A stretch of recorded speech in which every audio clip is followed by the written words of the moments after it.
Hello student, good evening all of you. Hope you all are okay और आप अपने सभी घर में सेफ होंगे। आज हम अपने स्टडी चैनल पर 12th क्लास के केमिस्ट्री का चैप्टर लेके आए हैं। ये केमिस्ट्री का सेकंड चैप्टर है सोल्यूशन। ओके स्टूडेंट, और हम इस चैप्टर को बिल्कुल बेसिक से स्टार्ट करेंगे। हम एक एक चीज जो है इसकी यहाँ पर डिटेल में पढ़ते चले जाएंगे और सारे न्यूमेरिकल सॉल्व करते जाएंगे। बेसिकली सबसे पहले तो हम ये देखते हैं कि this chapter is belonging to which portion, organic chemistry, inorganic chemistry, physical chemistry और हम ये कह दें कि एनालिटिकल केमिस्ट्री। एनालिटिकल केमिस्ट्री तो वैसे 12th में होता नहीं है। Basically this chapter is belonging to the physical chemistry student. Okay, so don't you worry, आप में से जो भी बायो स्ट्रीम के स्टूडेंट हैं उनको डरने की कोई जरूरत नहीं है, because it's a really very simple chapter. यहाँ कई सारे ऐसे टर्म्स हैं लाइक कंसंट्रेशन जो हम पहले डिस्कस कर चुके हैं। इन सारे टर्म्स को आपने अपने 11th क्लास के some basic concept of chemistry पहले चैप्टर में ही पढ़ा था, molarity. But don't you worry, हम फिर भी इन टर्म्स को फिर से स्टार्ट करेंगे और एक एक चीज हम डिटेल में पढ़ते चले जाएंगे। ओके, तो यहाँ आप देख रहे हैं कि this is our second chapter solution, 12th class.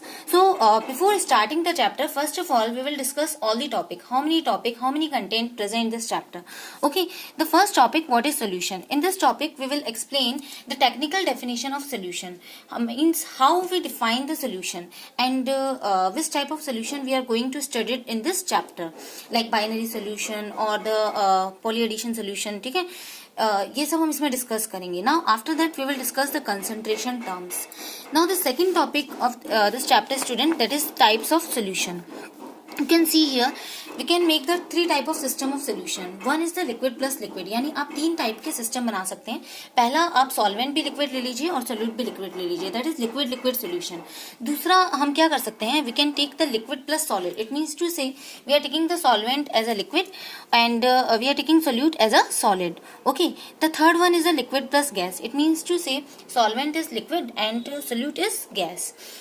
तो लिक्विड प्लस लिक्विड सिस्टम में स्टूडेंट हम यहाँ पर राउल्ट्स लॉ पढ़ेंगे, ठीक है, जिसमें हम आइडल सोल्यूशन की बात करेंगे, नॉन आइडल सोल्यूशन की बात करेंगे, deviation, positive deviation, non negative deviation, azo, ठीक है, और ये जो जितने भी हमारे इसमें पॉइंट है वो सब हम डिस्कस करेंगे। लिक्विड प्लस सॉलिड की जब हम बात करेंगे तो हम देखेंगे colligative property. There are 4 type of colligative property student, and this is really very important topic because NEET, IIT, all the examination, all competition examination, आप अपने 12th के बाद किसी यूनिवर्सिटी में एंट्रेंस एग्जाम भी देते हैं तो वहां पर भी ये टॉपिक बहुत आते हैं। न्यूमेरिकल क्वेश्चन पे बहुत ज्यादा पूछे जाते हैं। तो इसमें हमारे पास 4 कॉलिगेटिव प्रॉपर्टी है, lowering in vapour pressure, elevation in boiling point, depression in freezing point and osmotic pressure. And the last one, liquid plus gas. In liquid plus gas solution we will discuss the solubility of gases in the liquid. It means how we dissolve the gas in the liquid. ठीक है, this will be discussed in Henry law. इसे हम Henry law से समझाएंगे। Okay, तो देखिए अभी जो और इसके बाद वाला जो टॉपिक है that is want of factor. उसके बाद वाला टॉपिक है वांट ऑफ फैक्टर, हम पढ़ेंगे। ये एक तरीके का रेशो होता है जिसमें हम एक्सपेरिमेंटल और थ्योरेटिकल वैल्यू का रेशो निकालते हैं। अब हम अपना पहला टॉपिक स्टार्ट करते हैं। In today's video we will going to discuss about the solution, what is the technical definition of solution student. So first of all you can see here it is the homogeneous mixture of 2 and more than 2 component which is not separated by any physical method. Means to say homogeneous means, you all know, homogeneous means uniform property. It means to say after the dissolution we are not able to separate the component by the physical method. ठीक है, and the second line is 2 and more than 2. What is the meaning of this line? The meaning of this line 2 and more than 2 मतलब component 2 या 2 से ज्यादा भी हो सकते हैं। बट आप इस चैप्टर में अभी ही ध्यान रख लीजिए, इस पूरे चैप्टर में चाहे हम कॉलिगेटिव प्रॉपर्टी पढ़ें या हम राउल्ट्स लॉ पढ़ें या हम हेनरी लॉ पढ़ें, हम केवल और केवल 2 कंपोनेंट सोल्यूशन यानी बाइनरी सोल्यूशन की बात करेंगे। अब माइंड में क्वेश्चन आता है यार ये बाइनरी सोल्यूशन क्या होते हैं, तो देखिए binary solution are the solution which is contain 2 component. 2 component mean solute plus solvent. वैसे तो आप कहीं गाइड्स उठा के देखेंगे तो वहां सोल्यूशन ही लिखा होता है, it is a mixture of solute plus solvent. अब माइंड में क्वेश्चन आता है यार सोल्यूट एंड सॉल्वेंट, तो बेसिक जब भी हम कहीं से उठा के पढ़ते हैं, किसी भी गाइड में हम पढ़ते हैं तो नॉर्मल हमें यही दिया हुआ होता है कि what is solute, solute which is present in smaller amount, जो स्मॉलर अमाउंट में प्रेजेंट है, ठीक है, which is present smaller amount. अब जब हम सॉल्वेंट की बात करते हैं तो सीधा आता है which is present larger amount, जो लार्जर अमाउंट में प्रेजेंट होते हैं। नाउ द क्वेश्चन अराइज कि कई बार जब हम पेपर देने बैठते हैं, जब कंपटीशन एग्जाम देने बैठते हैं तो वहां क्लियर नहीं हो पाता है यार which one is present large amount, which one is present smaller amount. तो देखिए एक और तरीका है जिससे आप इसे पता कर सकते हैं। देखिए यहाँ पर ये मैंने आपके सामने एक कंटेनर लिया है, इसमें कुछ शुगर पार्टिकल्स हैं। शुगर यहाँ पर कम अमाउंट में है तो हमने इसे सोल्यूट माना है। अब हम इसमें थोड़ा सा वाटर ऐड कर देते हैं, ठीक है। वाटर ऐड करने के बाद हम इसे 2 से 3 मिनट हम इसे स्टर करना स्टार्ट करते हैं। और जब हम इसे स्टर करेंगे, ठीक है, तो आप देखेंगे आफ्टर डिसोल्यूशन, जब इसका कंप्लीट डिसोल्यूशन हो जाएगा तो यहाँ ये कंटेनर आपके सामने रखा हुआ है जहाँ कोई भी शुगर पार्टिकल आपको नहीं दिखाई दे रहा है। इट मीन्स टू से after dissolution physical state which is remain, okay, physical state which is remain, that is known as solvent। यानी कि डिसोल्यूशन के बाद जो कंपोनेंट आपके पास बचेगा, यानी पूरी तरीके से डिसॉल्व होने के बाद जो कंपोनेंट हमें अपीयरेंस में रहेगा वही हमारा सॉल्वेंट कहलाएगा, और जो पूरी तरीके से डिसॉल्व हो चुका होगा वो सोल्यूट कंसिडर होता है। Is it clear? अब एक माइंड में क्वेश्चन ये भी आता है कि यार हमें अमाउंट कैसे पता चलेगी कि which one present large amount, which one present smaller amount. तो इसके लिए स्टूडेंट हम बात करते हैं कॉन्सेंट्रेशन टर्म की, कि कंसेंट्रेशन टर्म्स क्या होती हैं, ठीक है, और हम उनको कैसे समझ सकते हैं, ठीक है। अब देखिए कंसेंट्रेशन टर्म की जब हम बात करते हैं तो यहाँ पर बेसिकली कंसेंट्रेशन टर्म को हम 2 कैटेगरी में डिवाइड कर सकते हैं। आप देख रहे हैं यहाँ पर एक तो वॉल्यूम बेस और एक होती है मास बेस। पहली चीज आपके माइंड में ये क्लियर होना चाहिए कि कंसेंट्रेशन टर्म जितनी भी हम पढ़ेंगे ये सब इंटेंसिव प्रॉपर्टी हैं, ठीक है। कौन सी प्रॉपर्टी है स्टूडेंट? इंटेंसिव प्रॉपर्टीज हैं। अब आपने जब अपना थर्मोडायनेमिक्स चैप्टर पढ़ा था, है ना, तो वहां आपने पढ़ा था कि इंटेंसिव और एक्सटेंसिव प्रॉपर्टी क्या होती हैं। Intensive properties are the property which is not depending on the amount of substance, which is not depending on mass, और extensive are those property which is depending on the mass such volume, ठीक है। तो concentration terms are intensive property, it means concentration terms are not depending on the mass, ठीक है। अब यहाँ हमने 2 तरीके से कंसेंट्रेशन को डिवाइड किया है, एक तो वॉल्यूम बेस और एक मास बेस। अब सबसे पहली चीज हमारे माइंड में क्वेश्चन आ रहा है, यार ये जो कैटेगराइज किया है, ये जो क्लासिफिकेशन किया है, इसका बेस क्या है, ऐसा क्यों किया है? तो देखिए some concentration terms are affected by the temperature और some are not affected by the temperature. Actually जो वॉल्यूम बेस्ड कंसेंट्रेशन होती हैं वो तो क्या होती हैं, टेम्परेचर हीट देने पर चेंज हो जाती हैं, बट जो मास बेस्ड कंसेंट्रेशन होती हैं वो टेम्परेचर से इफेक्टेड नहीं होती हैं, ठीक है। तो यहाँ हमने 2 पार्ट में कैटेगराइज कर लिया। अब पहला है volume base, volume percentage, volume base में बात करेंगे तो, है ना, वॉल्यूम बेस वाली में।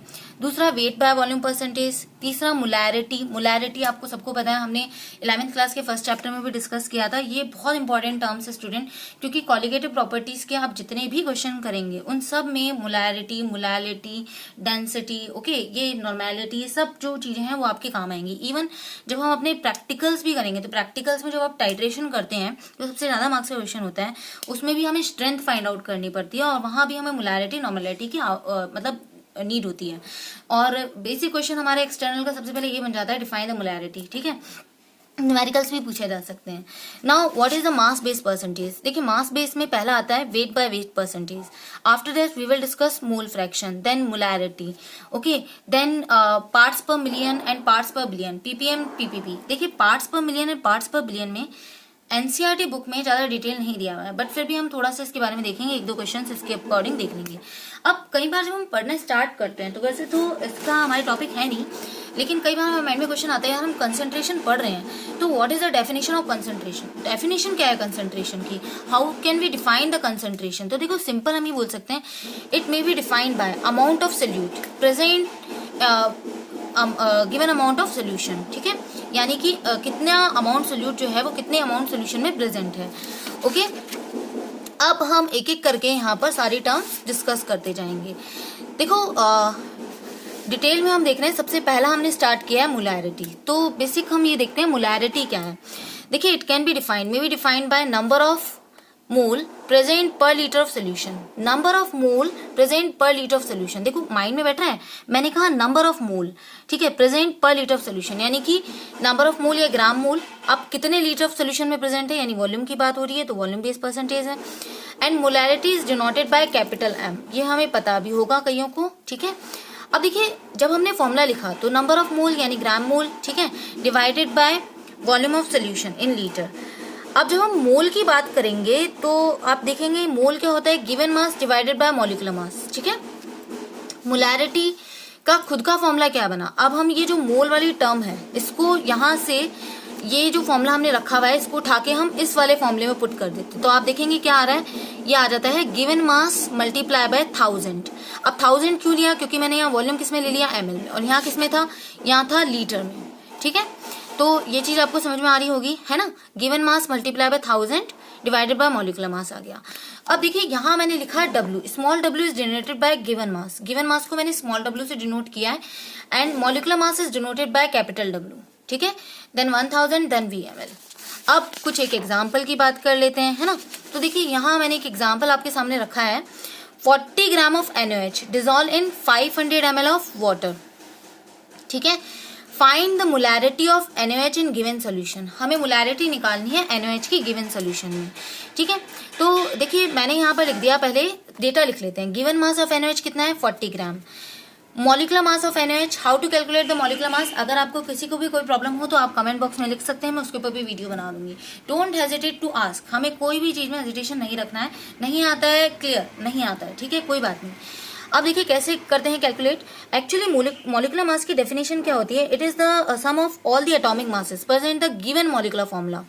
सो हमने यहाँ पर देखा क्या है हमारे पास 23 + 16 + 1, बिकॉज सोडियम का एटॉमिक मास 23, ऑक्सीजन का 16, हाइड्रोजन का 1, so the total is 40 atomic unit. ठीक है, अब वॉल्यूम ऑफ सोल्यूशन कितना दिया हुआ था क्वेश्चन में, ये दिया हुआ था आपको 500, ओके, 500 ml। तो हमने यहाँ लिख लिया। अब फॉर्मूला हमें पता है, small w capital W। Capital W is molecular mass, small w given mass 1000, cause हम ml में ले रहे हैं। जब हम इसको सॉल्व करते हैं स्टूडेंट, तो आप करके देखेंगे जल्दी से आपके पास आंसर आएगा 2 मोलैरिटी। अब क्योंकि हमने यहाँ एक क्वेश्चन किया है और आज हम अपना वीडियो यहीं पोस्ट करेंगे, लेकिन उससे पहले मैं आपको एक क्वेश्चन दे रही हूँ, वो आपका होमवर्क क्वेश्चन है। ठीक है, आप उसे नोट डाउन कर लीजिए। 90 gram of glucose dissolve in 800 ml of water, find molarity of glucose in given solution. I am again repeating the same question. Write down this: 90 gram of glucose dissolved in 800 ml of water. Find molarity of glucose in given solution. Okay, अपने next video में मैं आपको इसका answer बताऊंगी और आप अभी अपने कमेंट बॉक्स में मुझे अपने आंसर लिख के बताएंगे कि आपके आंसर्स क्या आ रहे हैं। ठीक है, और अगर आपको क्वेश्चन नहीं आ रहा है तो कोई दिक्कत नहीं है, हम अपने नेक्स्ट वीडियो में उसको सॉल्व भी करेंगे, पर आप अपनी पूरी कोशिश करना और इस वीडियो को लाइक शेयर करना मत भूलना, क्योंकि आपके कई ऐसे स्टूडेंट होंगे देखिए जिनके पास ऑनलाइन क्लासेस की फैसिलिटी अवेलेबल नहीं होगी। ठीक है, तो ये ज़्यादा से ज़्यादा वीडियो शेयर करेंगे उतने ही लोगों के पास ये वीडियो पहुंचेगा। ओके, और भी कोई प्रॉब्लम हो तो आप दूसरे चैप्टर के टॉपिक से रिलेटेड तो आप कमेंट बॉक्स में लिख सकते हैं, मैं उससे रिलेटेड वीडियो बना दूंगी। And thank you for watching the video.